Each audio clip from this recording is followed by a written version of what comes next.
तीन बेटियां। सरिता के घर में तीन बेटियां थीं। दो नौकरी करती तो एक पढ़ाई। अरे दवाई खत्म हो रही है, कोई है जो लेकर आएगा? तभी बड़ी बेटी रिया आ जाती है। हाँ पापा, ये रही आपकी दवाई। अभी खत्म होने में वैसे 2 दिन बाकी है। 2 दिन पहले ना बोले तो कौन सुनेगा? चिल्लाना तो पहले से पड़ता है ना कि सामान खत्म है। अच्छा जल्दी से छोटी चाय बना दे दीदी के लिए। जी माँ। और हाँ, पकोड़े तल लेना, बारिश का मौसम है, मजा आ जाएगा। मैं बाजार से आलू ले आती हूँ माँ, खत्म हो रहे हैं। घर का सारा काम बिल्कुल परफेक्ट चल रहा था। दोनों बेटियां पढ़ाई के बाद नौकरी कर रही थी और छोटी पढ़ाई, पिता की पेंशन और अपना मकान। लेकिन पास की कमला चाची।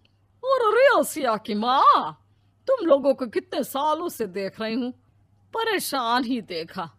भगवान एक बेटा दे देता तो। अब किसी जन्म का कर्म खराब रहा होगा चाची, जो लड़का नहीं हुआ। वैसे काश एक लड़का हो जाता।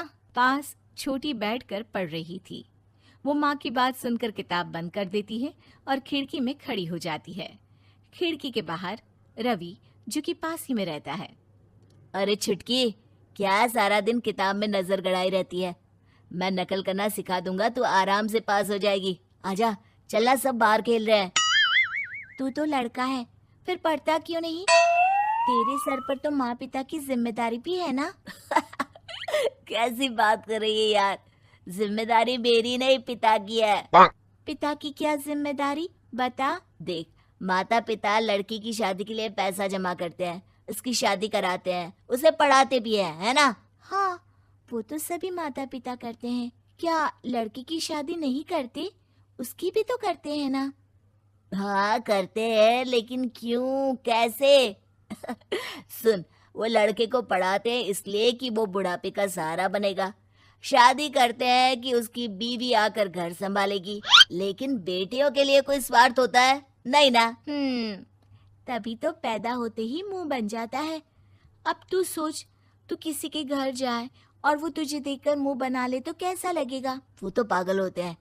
बेटियां जीवन भर माँ बाप के लिए सोच ले, लेकिन फिर भी वो उसे अपना नहीं मानते। बेटे दिन रात निखट्टू बने रहे, लेकिन उम्मीद उन लोगों से फिर भी बहुत होती है ना?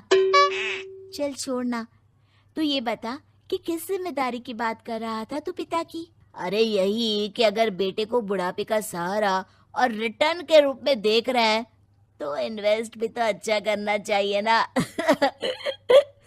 छुटकी समझ जाती है कि समाज की सोच क्या है और चाहे जो हो जाए उसे किताब बंद नहीं करनी। तभी वहाँ बड़ी बेटी आ जाती है। माँ, अरे ओ माँ, ये ले मिठाई खा ले। क्या हो गया? लड़का पसंद आ गया क्या कोई? भाई ऐसा हो तो मिठाई ना ही खिला। चली जाएगी तो घर कैसे चलेगा? अरे लड़की को क्या जीवन भर बिठाने का इरादा है?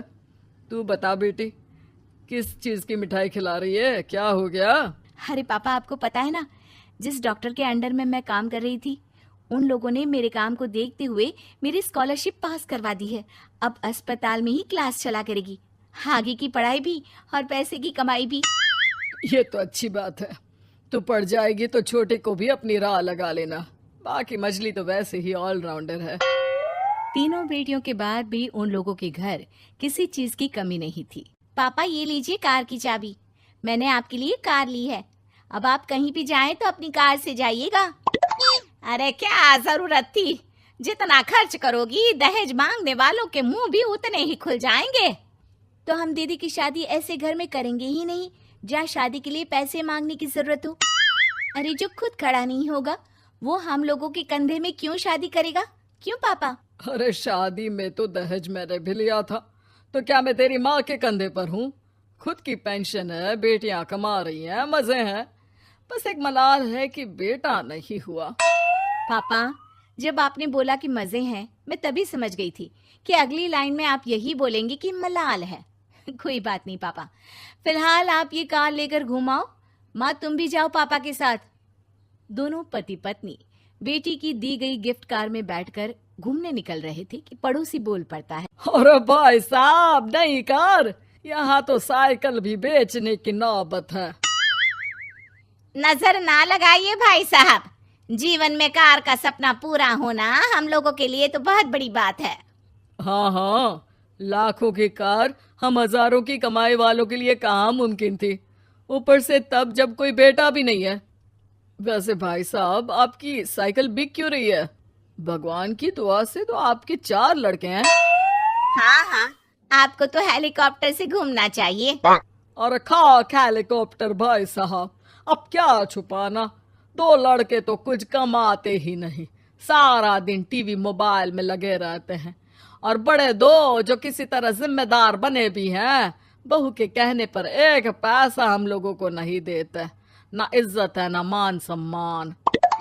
हाँ भाई साहब, भाभी बता रही थी, बहू के होते हुए भी नौकरानी की तरह सारा दिन लगी रहती है घर के कामों में। आप किस्मत वाले हैं भाई साहब, जो बेटियां घर के साथ साथ बाहर का काम भी पूरी जिम्मेदारी से संभाल रही हैं।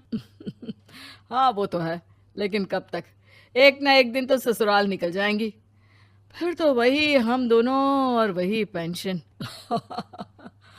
आप लोग भी कौन सा संजीवनी बूटी खा कर आए हैं। चलिए चलिए जाइए, नई कार का मजा लीजिए। अच्छा ऐसा करते हैं, मेरी बहन के घर चलते हैं, काफी वक्त हो गया है मिले। दोनों बहन के घर जाते हैं, जहाँ उसकी बहन और उसका पति बैठकर चाय पी रहे होते हैं। अरे भाई भाभी, आज रास्ता कैसे भूल गए आप लोग? अरे हम तो फिर भी भूल गए, तुम तो कभी नहीं आते हमारे घर। अरे कोई आने का साधन भी नहीं है ना, अब बस से आना हम लोगों के बस की बात तो रही नहीं भाई। अरे दीदी, 2 कार थी आप लोगों की, कहाँ गई? भाभी वो तो जिसकी थी वो ले गया। मतलब? 2 बेटे हम दोनों से अलग हो गए हैं, अपनी कार ले गए, अब हम दोनों अकेले, खुद बनाना खुद खाना। भाई बहन के घर से मिलकर बेटी की गिफ्टेड कार में बैठकर निकल जाते हैं।